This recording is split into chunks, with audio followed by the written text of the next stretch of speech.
Satu orang meninggal dunia dalam peristiwa kebakaran di perumahan TNI di Kota Bandung.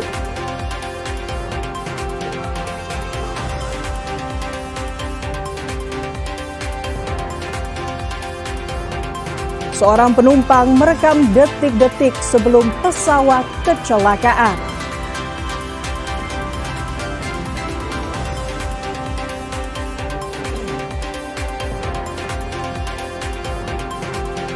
Terdakwa kasus kamera tersembunyi di toilet wanita divonis 1 tahun penjara.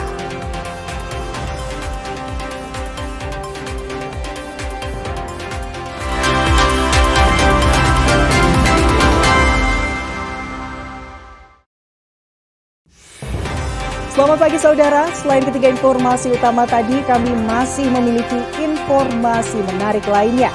Saya Fida Alatas akan menemani Anda dengan berita independen terpercaya. Kita simak Kompas Jabar selengkapnya.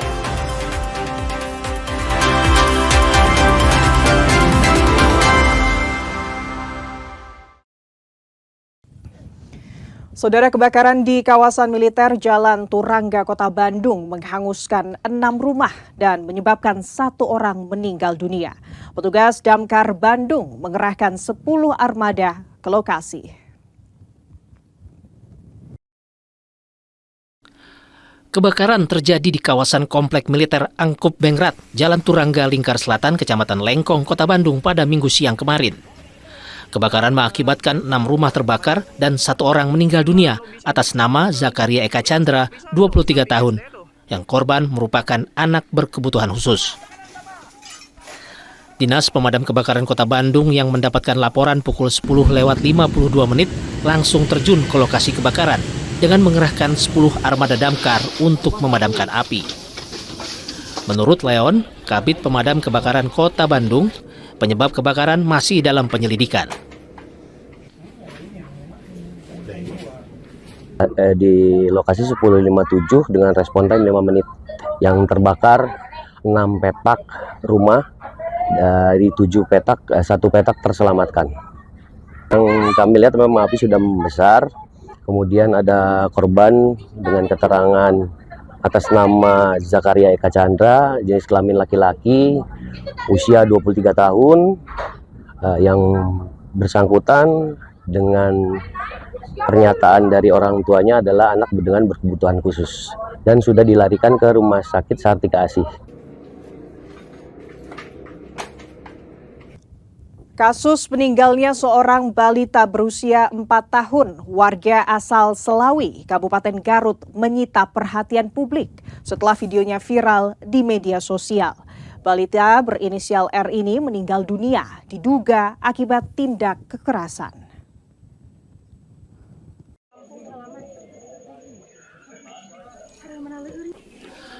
Suasana haru menyelimuti keluarga Raditya, balita berusia 4 tahun yang tewas dan saat jenazahnya tiba di kampung orang tuanya di Desa Samida, Kecamatan Selaawi, Kabupaten Garut.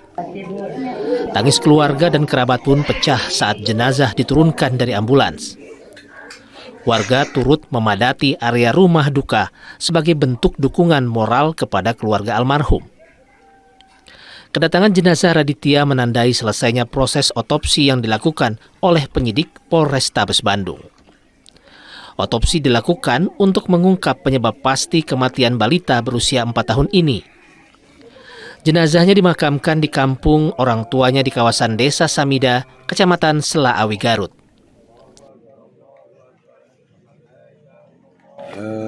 Saya atas nama keluarga, dengan kedatangannya mayat yang viral itu adalah cucu saya sendiri, merasa prihatin dengan segala kejadiannya, walaupun saya sudah meyakini bahwa itulah qadarullah. Ini di balik qadarullah itu sesuai dengan petunjuk medis ada kejanggalan-kejanggalan dan dilihat sama ibunya dengan kasat mata ya. Saya selaku keluarga mengiyakan untuk mengusut tuntas. Kasus ini mencuri perhatian publik setelah viral di media sosial dan menyisakan sejumlah tanda tanya terkait penyebab kematiannya.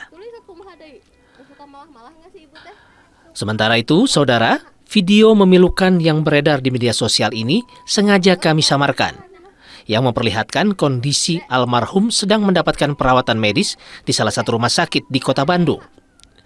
Dalam video, korban ditanya kerabatnya dan mengaku pernah mengalami kekerasan yang diduga dilakukan oleh ibu tirinya.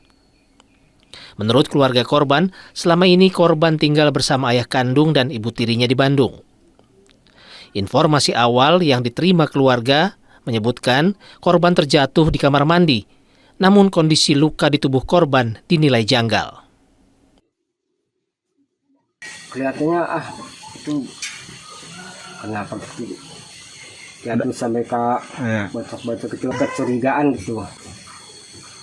Ya udah sore ada itu baru masih itu ada penganiayaan, nah, belum jelas itu cuma. Penyebab kematian almarhum masih menjadi misteri. Polisi saat ini masih melakukan penyelidikan untuk mengungkap penyebab kematian korban. Ridwan Mustafa, Kompas TV, Garut, Jawa Barat. Sementara itu, saudara, terdakwa kasus kamera tersembunyi di toilet wanita divonis 1 tahun penjara dan denda 250 juta rupiah. Kendati demikian, putusan ini masih menyisakan kekecewaan pada keluarga korban. Kasus pemasangan kamera tersembunyi di toilet yang melibatkan terdakwa berinisial AAS, 18 tahun, seorang alumni SMA Negeri 12 Kota Bandung, menjalani sidang putusan Kamis siang di Pengadilan Negeri Bandung. Kasus berawal dari penemuan kamera yang dipasang pelaku di kamar mandi saat acara perpisahan alumni SMA di Bandung, di sebuah villa di Lembang, Kabupaten Bandung Barat. Kejadian ini kemudian menjadi pembuka temuan kamera tersembunyi di toilet sekolah SMA Negeri 12 Kota Bandung. Majelis Hakim menjatuhkan vonis 1 tahun penjara kepada terdakwa, dikurangi masa tahanan yang sudah dijalani, serta dikenakan denda 250 juta rupiah subsidiar 1 bulan penjara. Menanggapi putusan hakim, salah satu orang tua korban mengatakan kecewa dengan hasil putusan. Dari orang tua korban sendiri gimana? Udah pasti kami kecewa sebagai orang tua korban, udah pasti kecewa karena dari awal juga tuntutan jaksa hanya 1 tahun 6 bulan juga itu udah buat kami kecewa sebetulnya. Sekarang tambah lagi vonis dari hakim hanya 1 tahun, kayaknya kami nggak terima aja gitu, belum terima. Kuasa hukum terdakwa menyampaikan pihaknya masih akan mempertimbangkan untuk mengajukan banding. Bahwa itu tidak terbukti melanggar pasal 29. Karena kalau pasal 29 itu tidak ada memviralkan, tidak ada mempertontonkan terhadap orang lain. Begitu. Oh, tapi dia tidak menjual pendidikan. Tidak, memviralkan aja tidak, mempertontonkan pun tidak. Konsumsi pribadi. Berapa lama emang tadi Pak? Apanya? Diputusnya berapa lama? Kalau nggak salah saya 1 tahun. Pak, dia apakah ada kelainan? Apa suka? Tidak ada kelainan memang. Tapi kenapa suka mengoleksi video? Ya namanya anak, bukan mengoleksi, memvideokan. Kenakalan atau gimana itu? Ya kenakalan remaja. Jadi ini bakal banding atau gimana? Banding. Hal yang sama juga diungkapkan oleh jaksa penuntut umum. Mereka sebelumnya mengajukan tuntutan 1,5 tahun penjara dan denda 250 juta subsidiar 3 bulan penjara. Mengaku masih akan pikir-pikir dulu untuk melakukan banding. Subsidiarnya 1 bulan. Karena terdakwa pikir-pikir, kami pun bisa pikir selama 7 hari. Apakah ini sesuai dengan tuntutan JPU? Kalau untuk tuntutannya 1 tahun 6 bulan, dendanya 250, subsidiarnya 3 bulan. Berarti dari JPU sendiri akan mengajukan pikir-pikir juga ya? Pikir-pikir, kita pikir-pikir juga. Putusan ini menjadi penutup rangkaian proses hukum. Namun masih ada kemungkinan adanya langkah lanjutan. Mengingat pihak terdakwa maupun jaksa penuntut umum menyatakan masih akan mempertimbangkan untuk mengajukan banding. Tim Liputan, Kompas TV, Bandung, Jawa Barat.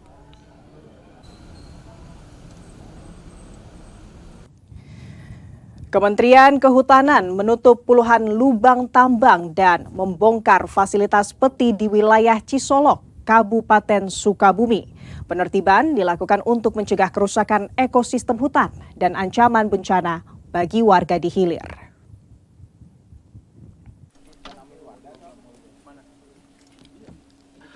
Kementerian Kehutanan melakukan operasi gabungan penertiban tambang ilegal tahap 3 di Taman Nasional Gunung Halimun Salak. Lokasi sasaran meliputi Blok Gunung Peti dan Cibuluh Sinaresmi di Kecamatan Cisolok, Kabupaten Sukabumi. Dalam operasi ini, tim menemukan dan menutup 88 lubang pertambangan tanpa izin, 81 tenda, serta menyita mesin dan genset yang digunakan penambang ilegal. Operasi ini merupakan lanjutan dari penertiban sebelumnya yang telah menjangkau sejumlah blok di TNGHS dan menghancurkan ratusan sarana pendukung peti, termasuk ratusan bangunan pengolahan, puluhan ribu tabung gelundung, dan bahan kimia berbahaya seperti merkuri dan sianida.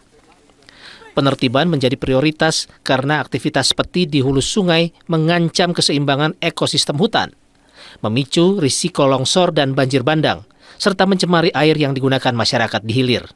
Kita melanjutkan giat yang sebetulnya sudah dilakukan di beberapa titik kemarin yang sempat menjadi atensi publik ya berkaitan dengan aktivitas peti di Taman Nasional Halimun Salak. Dan tentu terima kasih ini dukungan dari Kesatuan Wilayah TNI juga Pak, dari Korwas, Polri juga, dan juga dari mitra-mitra kerja lainnya nanti. Karena persoalan yang ada di Halimun Salak ini menjadi tanggung jawab kita bersama lah. Karena perilakunya tadi sempat kita diskusi informal sebetulnya terorganisir. Malah ada yang ahli listrik kan sebetulnya kan. Pelaku penambang ilegal dikenakan denda pidana penjara maksimal 10 tahun dan denda kategori 6 sesuai dengan undang-undang yang berlaku. Operasi ini dilaksanakan secara terukur dan berkelanjutan untuk memulihkan kawasan konservasi serta melindungi keselamatan warga, terutama menjelang puncak musim hujan. Anissa Fitriani, Andris Mukhtar, Kompas TV, Sukabumi, Jawa Barat.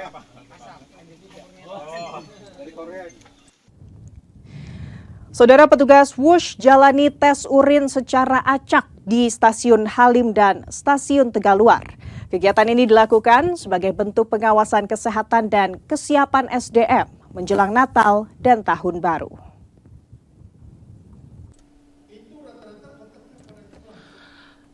KCIC bersama dengan BNN Jakarta Timur melaksanakan tes urin acak bagi 200 petugas operasional, maintenance, dan frontliner WUSH.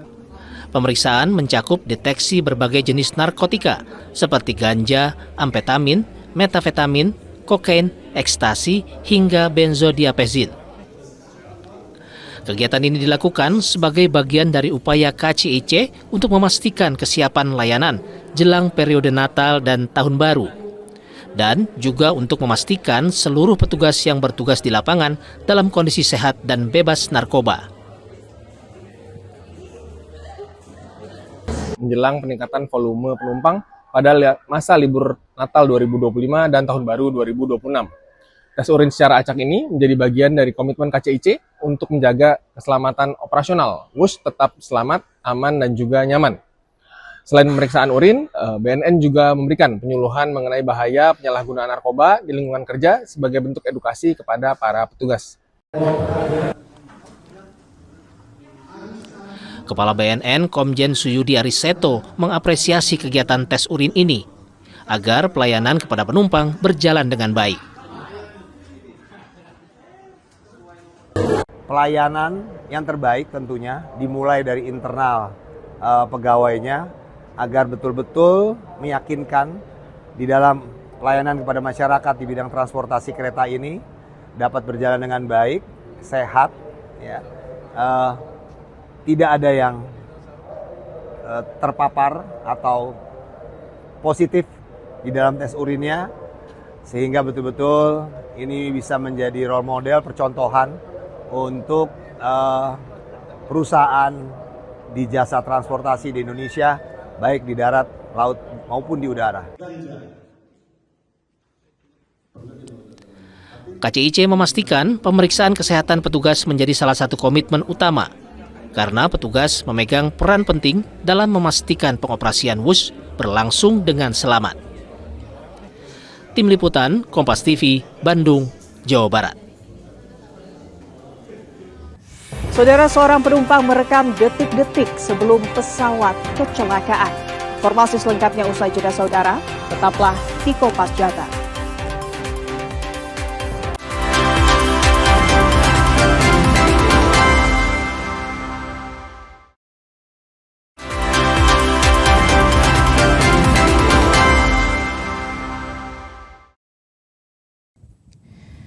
Saudara, seorang penumpang pesawat yang mendarat darurat di pesawahan desa Kertawaluya, Karawang, merekam detik-detik sebelum pesawat kecelakaan. 10 menit setelah itu, mesin pesawat mengalami gangguan.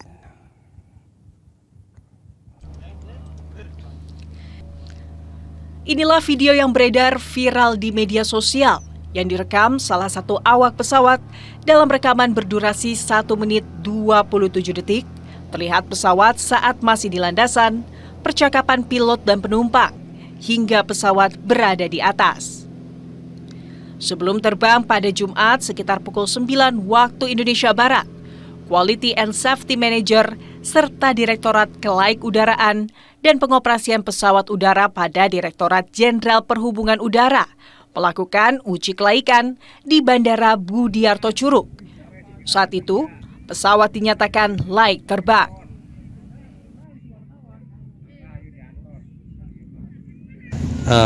Pak, kondisi pesawat saat akan diterbangkan atau saat di charter itu gimana sih Pak, kondisi pesawat? Tentu kami sebagai pemegang izin dari Direktorat Kelaikan Udara, dari Perhubungan Udara, tentu sudah mengikuti semua persyaratan. Yang pertama, bahwa pesawat itu harus laik ya. Laik itu bahasa Indonesia laik, tapi bahasa sananya sudah airworthy. Worthy itu sudah mengikuti semua ketentuan yang berlaku. Ya, kita sebut sebagai COA. Jadi Certificate of Airworthiness. Berarti pesawat itu sudah layak diterbangkan. Pesawat ini rencananya hendak mengikuti kegiatan terjun payung di Cirebon. Pesawat charter tidak terjadwal ini terbang dari Bandara Budiarto Curug, Tangerang, menuju Bandara Cakrabuana Cirebon. Adi Wahadi, Karawang, Kompas TV, Jawa Barat.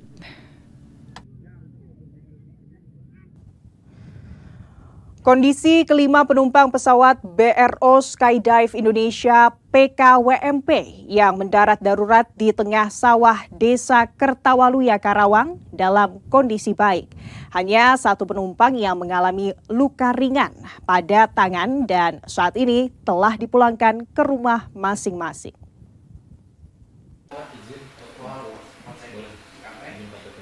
Hasil pemeriksaan tim medis dari Dokes Polres Karawang, kelima penumpang pesawat Biro Skydive Indonesia PKWMP secara umum dalam kondisi baik.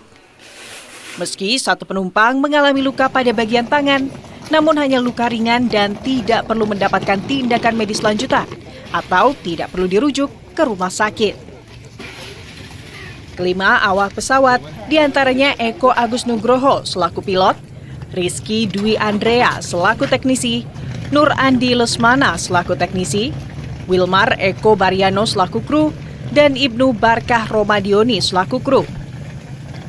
Pihak maskapai Wise Air mengapresiasi keputusan dan tindakan pilot yang berhasil mendarat darurat dengan kondisi kelima awak pesawat dalam kondisi selamat. Meski saat ini kelimanya mengalami syok. Untuk beristirahat, jangan terlalu banyak ditanya karena apa yang dilakukan oleh para pilot ini adalah yang terbaik. Karena kita dalam prosedur kita ada yang disebut dengan emergency landing. Dalam latihan yang kita berikan kepada mereka, nomor satu adalah selamatkan nyawa. Itu adalah sudah menjadi catatan kita. Dimanapun kalian landing, selamatkan. Jadi ini adalah satu tindakan yang perlu kita apresiasi kepada pilot karena sudah mendaratkan pesawat sesuai dengan prosedur. Bahasa Inggrisnya adalah landing as soon as possible. Landing ke secepat mungkin, tentu dengan memprioritaskan keamanan. Sementara itu, Saudara, pilot pesawat BRO Skydive Indonesia, Eko Agus Nugroho, menceritakan detik-detik pesawat jatuh ke area pesawahan Desa Kertawaluya, Kecamatan Tirta Mulia, Karawang.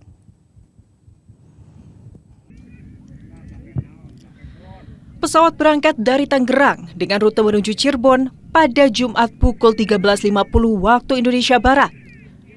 Namun, ketika di ketinggian 5.500 kaki, mesin pesawat mengalami masalah hingga turun secara tepat di ketinggian 500 kaki. Alih-alih memaksakan terbang, ia pun memutuskan untuk melakukan pendaratan darurat di area pesawahan demi meminimalisir resiko kecelakaan.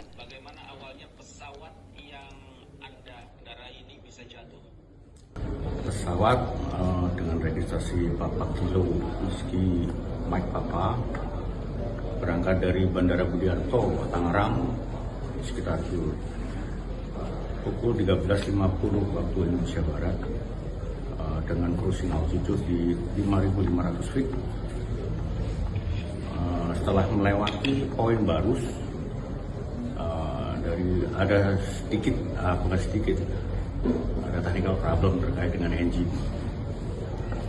Sebenarnya udah kita cek terkait dengan alternate aerodrome yang paling dekat itu Halim, tapi kita lihat untuk distance-nya nggak memungkinkan karena dengan ketinggian seperti itu melampaui 35 mile, saya kira berisiko untuk mendarat ke wilayah Jakarta sekitarnya, khususnya di Halim, karena di sekitar situ kalau nggak nyampe pastinya banyak populasi.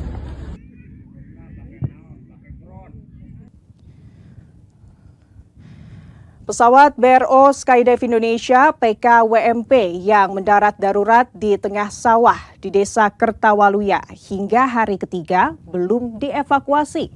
Untuk menjaga keamanan pesawat, 10 petugas gabungan, polisi dan Linmas berjaga selama 24 jam.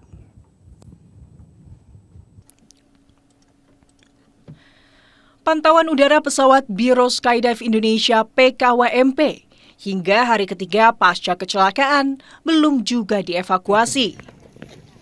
Untuk menjaga keamanan pesawat, garis polisi masih terpasang dan pemasangan garis polisi diperluas. Sejak awal terjadinya kecelakaan, setiap hari ratusan warga datang untuk melihat kondisi pesawat dan bersuah foto dengan latar pesawat.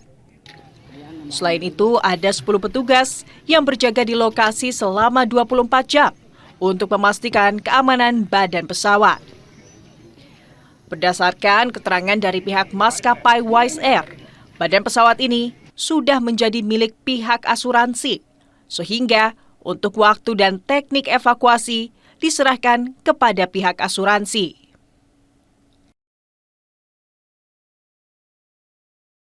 Untuk rencana evakuasi kapan, Pak? Ya belum tahu, Pak. Belum juga ya? Belum tahu, ya. Belum ada informasi. Belum ada informasi. Oh, berarti Bapak sejak awal kapal ini landing di sini sampai sekarang berjaga di sini? Berjaga, ya. Oh, sistem 24 jam. A plus ya. Berapa orang yang berjaga di sini? Ada sekitar berapa? Ada 10 orang sama polisi. 10 orang standby di sini. Ya. Tim KNKT bersama tim Kementerian Perhubungan telah melakukan investigasi kecelakaan pesawat yang mendarat darurat di pesawahan di Desa Kertawaluya, Kecamatan Tirta Mulia, Karawang. Tim KNKT memeriksa secara detail bagian-bagian pesawat Biro Skydive Indonesia PKWMP milik Wise Air, mulai dari bagian badi luar dan dalam, ruang kemudi, hingga bagian mesin pesawat. Pemeriksaan ini dilakukan untuk mengumpulkan data dari pesawat untuk kemudian diolah dan disimpulkan untuk mengungkap penyebab kecelakaan. Adi Wahadi, Kompas TV, Karawang, Jawa Barat. Saudara, usai jeda kami masih memiliki sejumlah informasi menarik lainnya. Tetaplah di Kompas Jabar.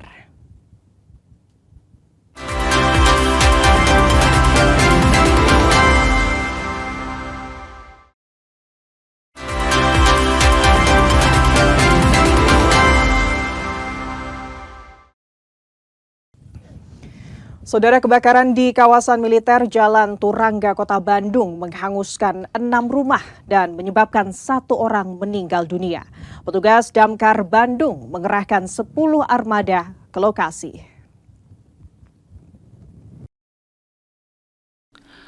Kebakaran terjadi di kawasan Komplek Militer Angkup Bengrat, Jalan Turangga, Lingkar Selatan, Kecamatan Lengkong, Kota Bandung pada Minggu siang kemarin. Kebakaran mengakibatkan 6 rumah terbakar dan 1 orang meninggal dunia atas nama Zakaria Eka Chandra, 23 tahun, yang korban merupakan anak berkebutuhan khusus. Dinas Pemadam Kebakaran Kota Bandung yang mendapatkan laporan pukul 10:52 langsung terjun ke lokasi kebakaran dengan mengerahkan 10 armada damkar untuk memadamkan api. Menurut Leon, Kabid Pemadam Kebakaran Kota Bandung, penyebab kebakaran masih dalam penyelidikan. Di lokasi 10:57 dengan respon time 5 menit. Yang terbakar 6 petak rumah, dari 7 petak, 1 petak terselamatkan. Yang kami lihat memang api sudah membesar. Kemudian ada korban dengan keterangan atas nama Zakaria Eka Chandra, jenis kelamin laki-laki, usia 23 tahun, yang bersangkutan dengan pernyataan dari orang tuanya adalah anak dengan berkebutuhan khusus dan sudah dilarikan ke Rumah Sakit Sartika Asih. Kasus meninggalnya seorang balita berusia 4 tahun, warga asal Selawi, Kabupaten Garut, menyita perhatian publik setelah videonya viral di media sosial. Balita berinisial R ini meninggal dunia, diduga akibat tindak kekerasan.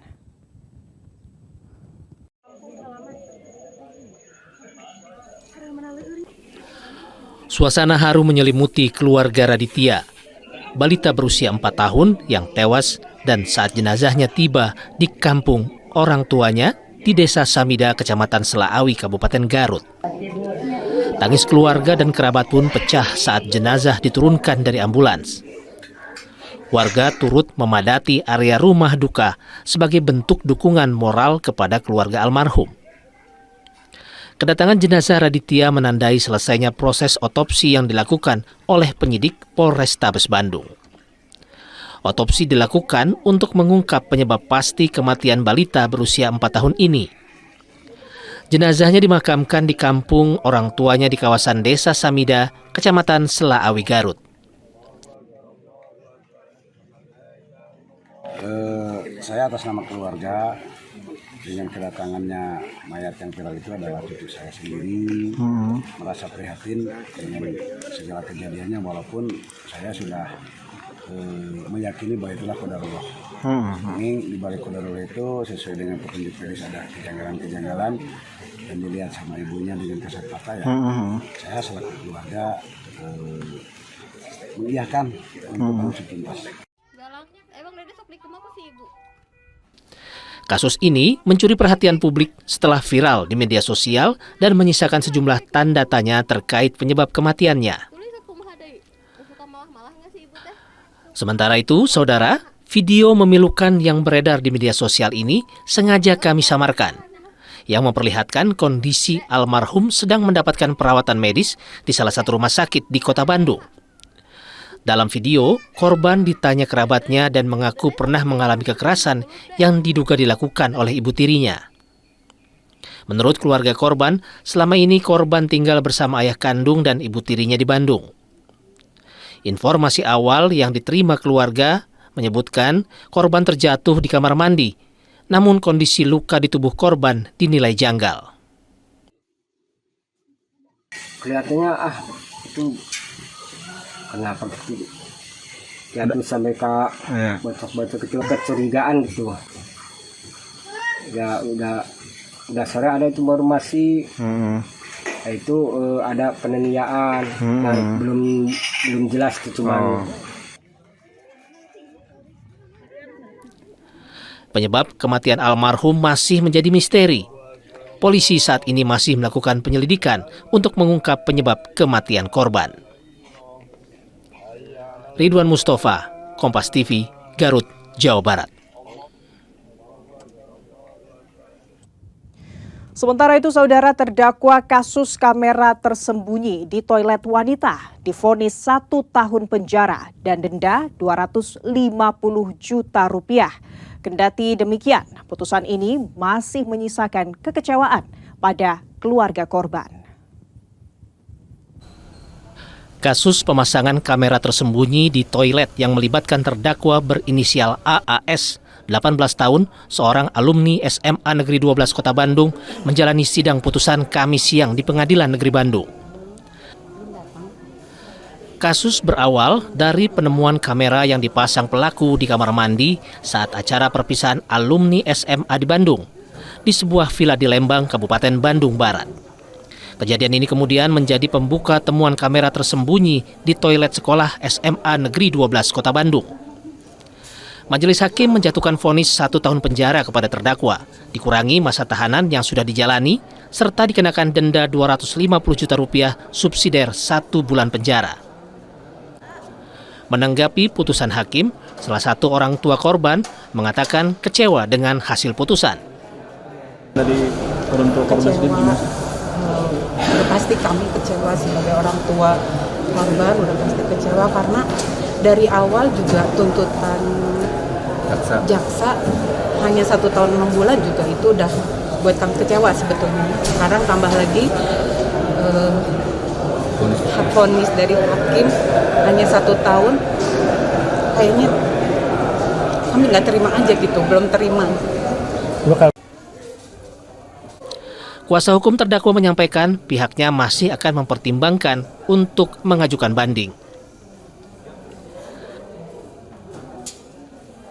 Bahwa itu tidak terbukti melanggar pasal 29. Karena kalau pasal 29 itu tidak ada memviralkan, tidak ada mempertontonkan terhadap orang lain. Begitu. Oh, tapi dia tidak menjual pendidikan? Tidak, memviralkan aja tidak. Mempertontonkan pun tidak. Konsumsi pribadi. Berapa lama emang tadi Pak diputus? Apanya? Diputusnya berapa lama? Kalau nggak salah saya 1 tahun. Pak, dia apakah ada kelainan apa suka? Tidak ada kelainan, memang. Tapi kenapa suka mengoleksi video? Ya namanya anak, bukan mengoleksi, memvideokan. Kenakalan atau gimana ini? Ya kenakalan remaja. Jadi ini bakal banding atau gimana? Banding. Hal yang sama juga diungkapkan oleh jaksa penuntut umum. Mereka sebelumnya mengajukan tuntutan 1,5 tahun penjara dan denda 250 juta subsidiar 3 bulan penjara. Mengaku masih akan pikir-pikir dulu untuk melakukan banding. Subsidinya 1 bulan. Pak, nah terdakwa pikir-pikir, kami pun sama pikir-pikir selama 7 hari. Apakah ini sesuai dengan tuntutan JPU? Kalau untuk tuntutannya 1 tahun 6 bulan, dendanya 250, subsidinya 3 bulan. Berarti dari JPU sendiri akan mengajukan pikir-pikir juga ya? Pikir-pikir, kita pikir-pikir juga.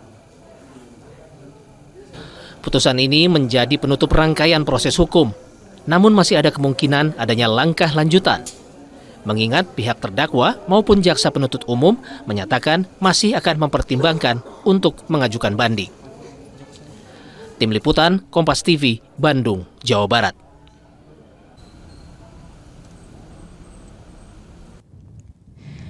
Saudara, petugas WUSH jalani tes urin secara acak di Stasiun Halim dan Stasiun Tegaluar.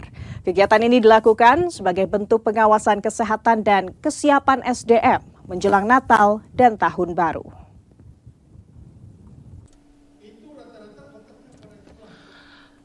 KCIC bersama dengan BNN Jakarta Timur melaksanakan tes urin acak bagi 200 petugas operasional, maintenance, dan frontliner WUSH.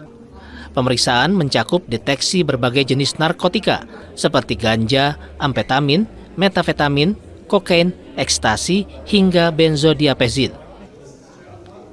Kegiatan ini dilakukan sebagai bagian dari upaya KCIC untuk memastikan kesiapan layanan jelang periode Natal dan Tahun Baru, dan juga untuk memastikan seluruh petugas yang bertugas di lapangan dalam kondisi sehat dan bebas narkoba. Menjelang peningkatan volume penumpang pada masa libur Natal 2025 dan Tahun Baru 2026. Tes urin secara acak ini menjadi bagian dari komitmen KCIC untuk menjaga keselamatan operasional WUS tetap selamat, aman, dan juga nyaman. Selain pemeriksaan urin, BNN juga memberikan penyuluhan mengenai bahaya penyalahgunaan narkoba di lingkungan kerja sebagai bentuk edukasi kepada para petugas. Kepala BNN Komjen Suyudi Ariseto mengapresiasi kegiatan tes urin ini agar pelayanan kepada penumpang berjalan dengan baik. Pelayanan yang terbaik tentunya dimulai dari internal pegawainya agar betul-betul meyakinkan di dalam pelayanan kepada masyarakat di bidang transportasi kereta ini dapat berjalan dengan baik, sehat, ya. Tidak ada yang terpapar atau positif di dalam tes urinnya, sehingga betul-betul ini bisa menjadi role model percontohan untuk perusahaan di jasa transportasi di Indonesia, baik di darat, laut, maupun di udara. KCIC memastikan pemeriksaan kesehatan petugas menjadi salah satu komitmen utama, karena petugas memegang peran penting dalam memastikan pengoperasian WUS berlangsung dengan selamat. Tim Liputan, Kompas TV, Bandung, Jawa Barat. Saudara, seorang penumpang merekam detik-detik sebelum pesawat kecelakaan. Informasi selengkapnya usai jeda saudara, tetaplah di Kompas Jabar.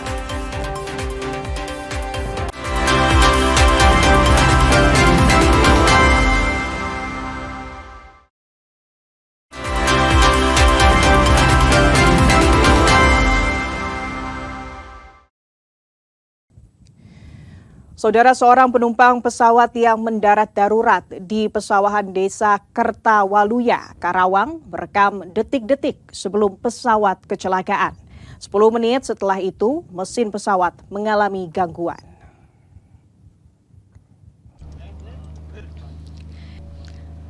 Inilah video yang beredar viral di media sosial yang direkam salah satu awak pesawat dalam rekaman berdurasi 1 menit 27 detik. Terlihat pesawat saat masih di landasan, percakapan pilot dan penumpang, hingga pesawat berada di atas. Sebelum terbang pada Jumat sekitar pukul 9 waktu Indonesia Barat, Quality and Safety Manager serta Direktorat Kelaikan-Udaraan dan Pengoperasian Pesawat Udara pada Direktorat Jenderal Perhubungan Udara melakukan uji kelaikan di Bandara Budiarto Curug. Saat itu, pesawat dinyatakan layak terbang.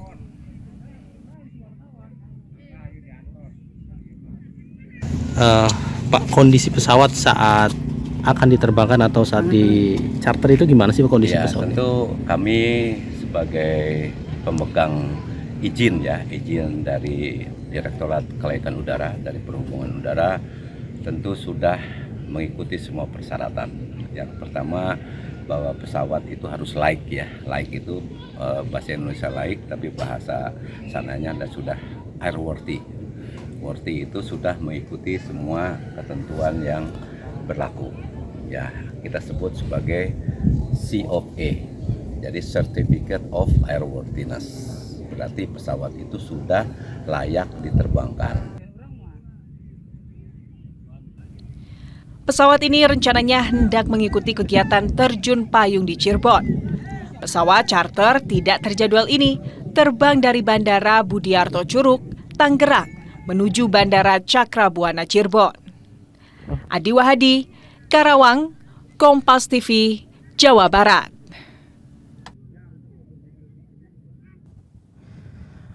Kondisi kelima penumpang pesawat BRO Skydive Indonesia PKWMP yang mendarat darurat di tengah sawah desa Kertawaluya, Karawang dalam kondisi baik. Hanya satu penumpang yang mengalami luka ringan pada tangan dan saat ini telah dipulangkan ke rumah masing-masing.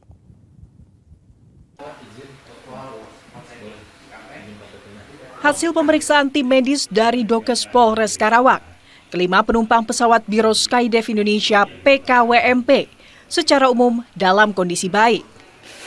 Meski satu penumpang mengalami luka pada bagian tangan namun hanya luka ringan dan tidak perlu mendapatkan tindakan medis lanjutan atau tidak perlu dirujuk ke rumah sakit. Kelima awak pesawat diantaranya Eko Agus Nugroho selaku pilot, Rizky Dwi Andrea selaku teknisi, Nur Andi Lesmana selaku teknisi, Wilmar Eko Bariano selaku kru, dan Ibnu Barkah Romadioni selaku kru.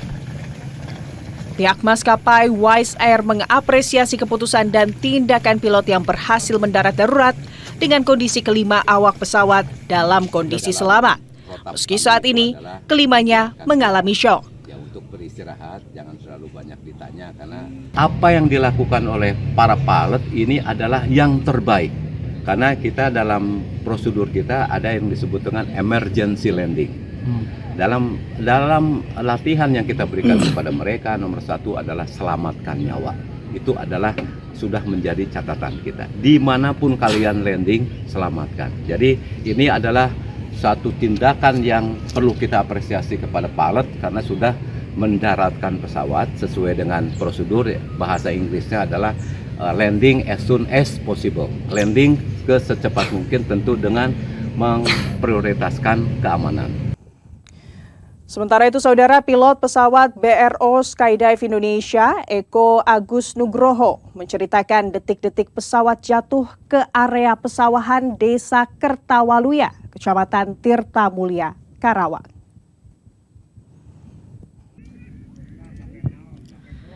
Pesawat berangkat dari Tangerang dengan rute menuju Cirebon pada Jumat pukul 13.50 waktu Indonesia Barat.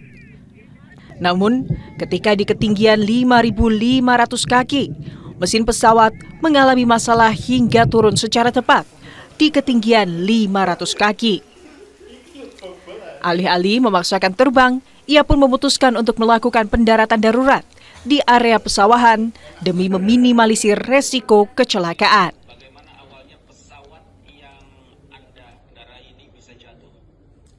Pesawat dengan registrasi Papa Kilo Whiskey Mike Papa berangkat dari Bandara Budiarto, Tangerang sekitar pukul 13.50 waktu Indonesia Barat dengan cruising altitude di 5.500 feet.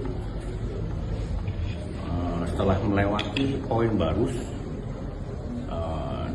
ada sedikit, bukan sedikit, ada technical problem terkait dengan engine.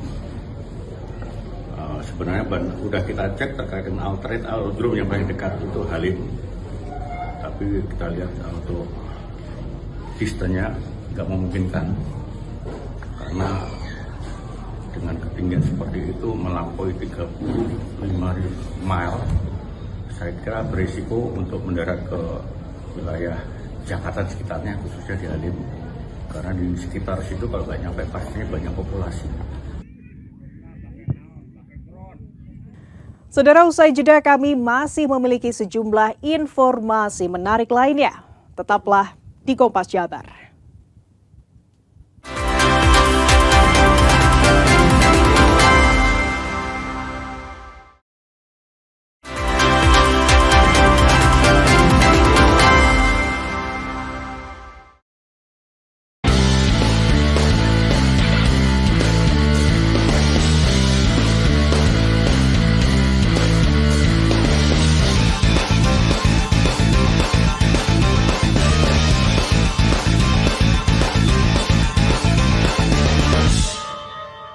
Saudara, datang ke Indonesia untuk liburan, mantan pelatih timnas Uzbekistan Timur Kapadze pastikan PSSI pernah menghubunginya terkait kesediaan melatih skuad Garuda secara daring.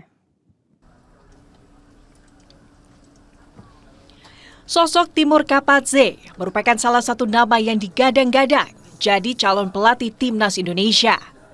Mantan pelatih timnas U23 Uzbekistan kini mendarat di tanah air.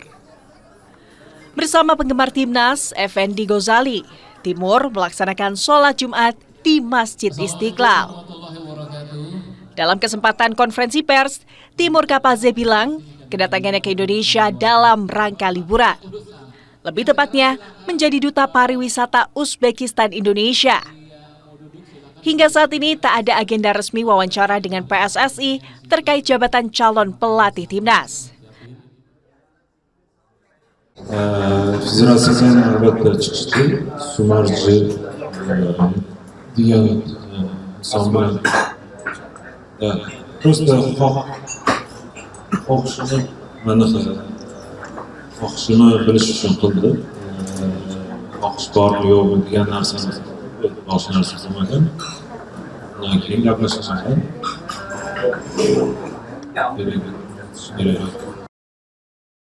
Meski begitu, Timur Kapaze memastikan dirinya pernah dihubungi salah satu esko PSSI via daring terkait kesediaannya untuk melatih skuad Garuda.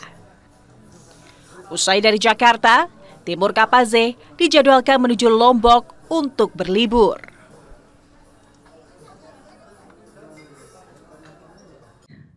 Tanggapi pernyataan Ketua Badan Tim Nasional PSSI Sumarji soal kandidat pelatih timnas yang masih memegang klub atau timnas, analis sepak bola Firzi Idris bilang ini langkah bagus dari PSSI.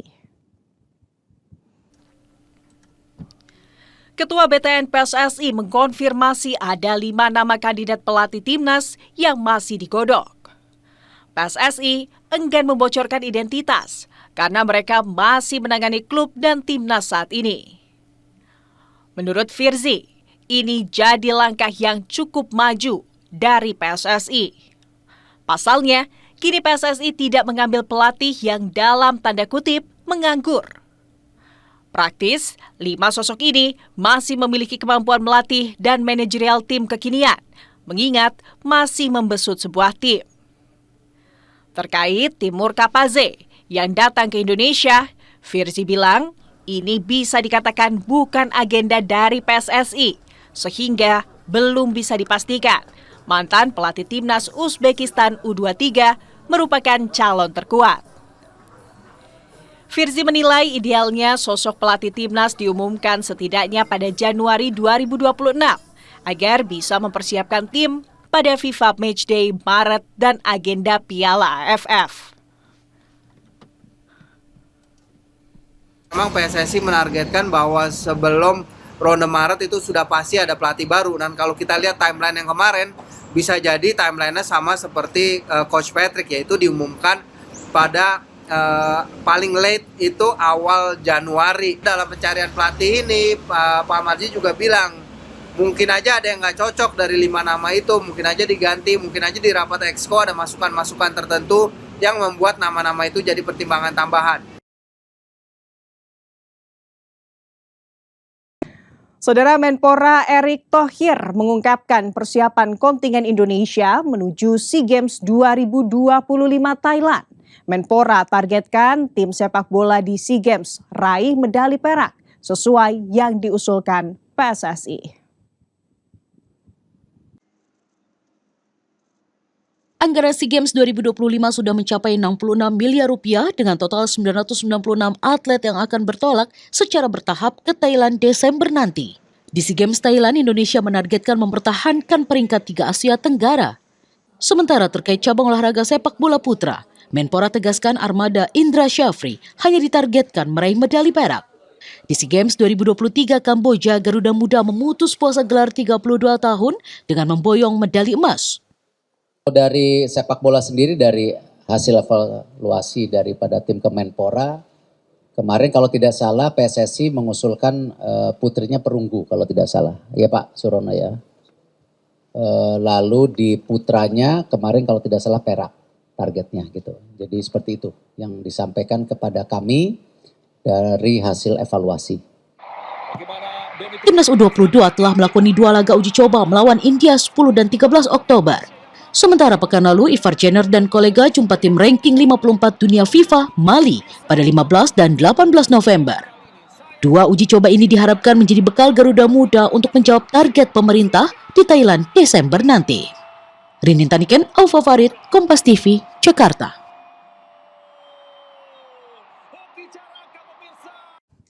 Indonesia akan menghadapi Iran di final turnamen Cerebral Palsy Football tingkat Asia Oseania di Solo, Jawa Tengah.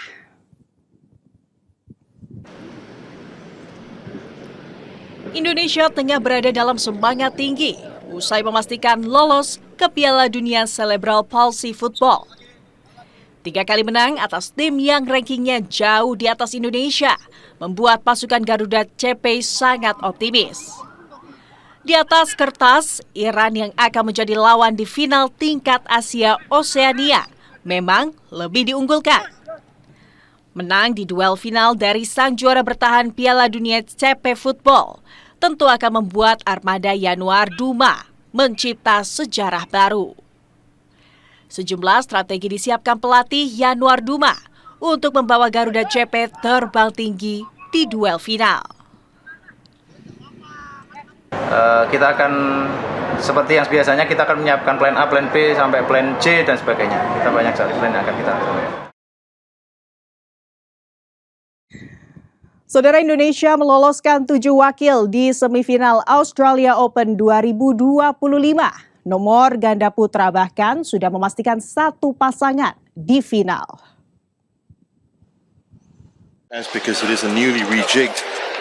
Tiga ganda putra Indonesia menguasai semifinal Australia Open 2025. Fajar Alfian, Muhammad Sohibul Fikri lolos ke semifinal setelah mengalahkan Satwik Sahirai, Ranki Reddy, Sirak Seti di perempat final. Fajar Fikri menang dalam 2 game 21-19 dan 21-15. Di semifinal, Fajar Fikri akan ditantang rekan senegaranya Sabar Karyaman Gutama, Muhammad Reza Valevi. Sabar Reza melangkah mulus ke semifinal setelah menyingkirkan Kakeru Kumagai, Hiroki Nishi juga dalam 2 game 21-17 dan 21-13. 1 tiket ganda putra diperoleh Raymond Indra, Nicolaus Joakim yang butuh 3 game untuk lolos ke semifinal. Menghadapi Man Wei Chong, Kai Wun Tae dari Malaysia, Raymond Nicolaus menang dalam pertarungan ketat 21-15, 19-21, dan 21-15. Di semifinal, Raymond dan Nicolaus akan ditantang unggulan 2 dari Malaysia. Sementara ganda putri berpeluang tercipta All Indonesia Final. Febriana Kusuma, Melissa Puspitasari singkirkan Rui Hirokami, Sayaka Hobara dari Jepang. Di semifinal, Febriana dan Melissa ditantang ganda putri Jepang. Rahel Alessa Rose, Febi Setianingrum juga mendapat tiket semifinal setelah tunggukan rekan senegaranya Apriani Rahayu Siti Fadia Silva Ramayanti jika dalam 2 game 21-10 dan 21-19. Di nomor tunggal putri, Putri Kusuma Wardani menang telak 21-8 dan 21-10 atas Chen Suyu untuk lolos ke semifinal. Putri akan menghadapi Miseli di babak 4 besar. Ganda campuran Indonesia juga menempatkan wakilnya di semifinal melalui Jafar Hidayatullah, Felisa Pasaribu.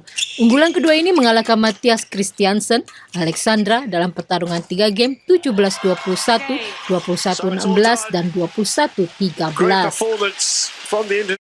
Saudara, dengan berakhirnya informasi tadi sekaligus mengakhiri Kompas Jabar episode hari ini. Saya Fida Alatas beserta kru yang bertugas mengucapkan terima kasih dan sampai jumpa.